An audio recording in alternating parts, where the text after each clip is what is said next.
Real world کے معزز دوستوں، میں ہوں ماجد ملک اور آپ تمام دیکھنے اور سننے والوں کو السلام علیکم۔ ناظرین گرامی، وہ یوکرائن کے ایک غریب یہودی خاندان میں پیدا ہوا۔ خاندان اسرت میں زندگی گزار رہا تھا۔ گھر میں بجلی تھی، گیس تھی اور نہ ہی پانی تھا۔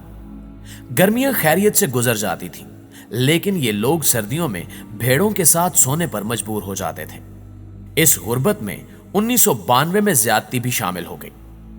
یوکرائن میں یہودیوں پر ایک بار پھر ظلم شروع ہو گیا۔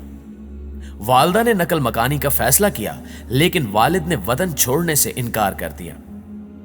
ماں نے بیٹے کا ہاتھ تھاما، اٹیچی کیس میں بیٹے کی کتابیں بھریں اور یہ دونوں امریکہ آ گئے۔ کیلیفورنیا ان کا نیا دیس تھا۔ امریکہ میں ان کے پاس مکان تھا، روزگار تھا اور نہ ہی کھانے پینے کا سامان۔ یہ دونوں ماں بیٹا مکمل طور پر خیرات کے سہارے چل رہے تھے۔ امریکہ میں فوڈ سٹمپ کے نام سے ایک فلاحی سلسلہ چل رہا ہے۔ حکومت انتہائی غریب لوگوں کو کھانے پینے کی اشیاء خریدنے کے لیے فوڈ سٹمپس دیتی ہے۔ یہ سٹمپس امریکی خیرات ہوتی ہیں۔ یہ لوگ اتنے غریب تھے کہ یہ زندگی بچانے کے لیے خیرات لینے پر مجبور تھے۔ جین کوم کے پاس پڑھائی کے علاوہ کوئی چارہ نہیں تھا۔ یہ پڑھنے لگا۔ وقت گزرنے کے ساتھ ساتھ پڑھائی مہنگی ہونے لگی۔ فوڈ سٹمپس میں گزارا مشکل ہو گیا۔ جین کوم نے پارٹ ٹائم نوکری کی تلاش کی۔ خوش قسمتی سے اسے ایک گروسری سٹور میں سویپر کی ملازمت مل گئی۔ سٹور کے فرش سے لے کر باتھ روم اور دروازوں کھڑکیوں سے لے کر سڑک تک کی صفائی اس کی ذمہ داری تھی۔ وہ برسوں یہ ذمہ داری نبھاتا رہا۔ وہ 18 سال کی عمر میں کمپیوٹر پروگرامنگ کے خط میں مبتلا ہو گیا۔ یہ شوق اسے سینٹ جوزف اسٹیٹ یونیورسٹی میں لے گیا۔ وہ 1997 میں یاہو میں بھرتی ہوا اور اس نے 9 سال تک سر نیچے کر کے یاہو میں گزار دیے۔ ناظرین گرامی، 2004 میں فیس بک آئی اور یہ آہستہ آہستہ مقبول ہوتی چلی گئی۔ یہ 2007 میں دنیا کی بڑی کمپنی بن گئی۔ جین کوم نے فیس بک میں اپلائی کیا، لیکن فیس بک کو اس میں کوئی پوٹینشل نظر نہ آیا۔ وہ یہ نوکری حاصل نہ کر سکا اور وہ مزید 2 سال یاہو میں رہا۔ وہ آئی فون خریدنا چاہتا تھا، لیکن حالات اجازت نہیں دے رہے تھے۔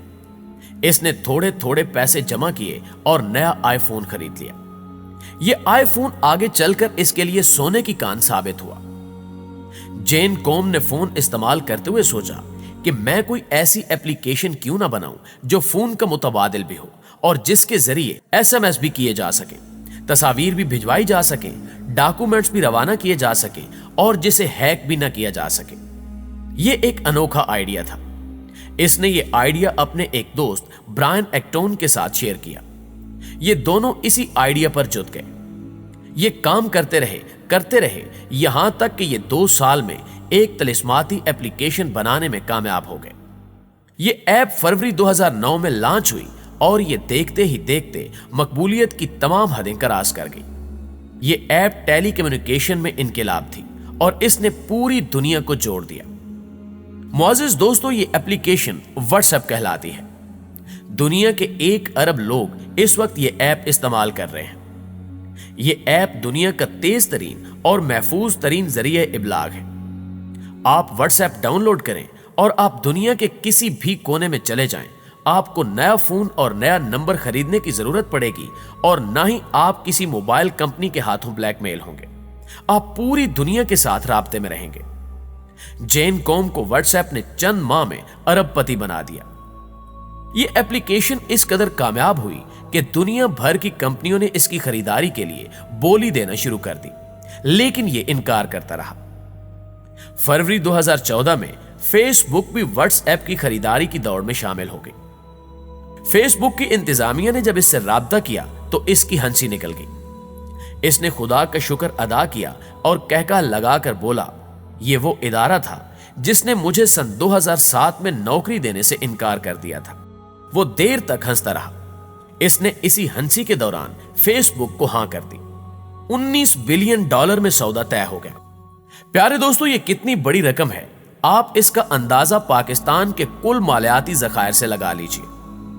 پاکستان کا فارن ایکسچینج اس وقت $22 ارب ہے اور پاکستان 70 برسوں میں ان ذخائر تک پہنچا، جبکہ جین کوم نے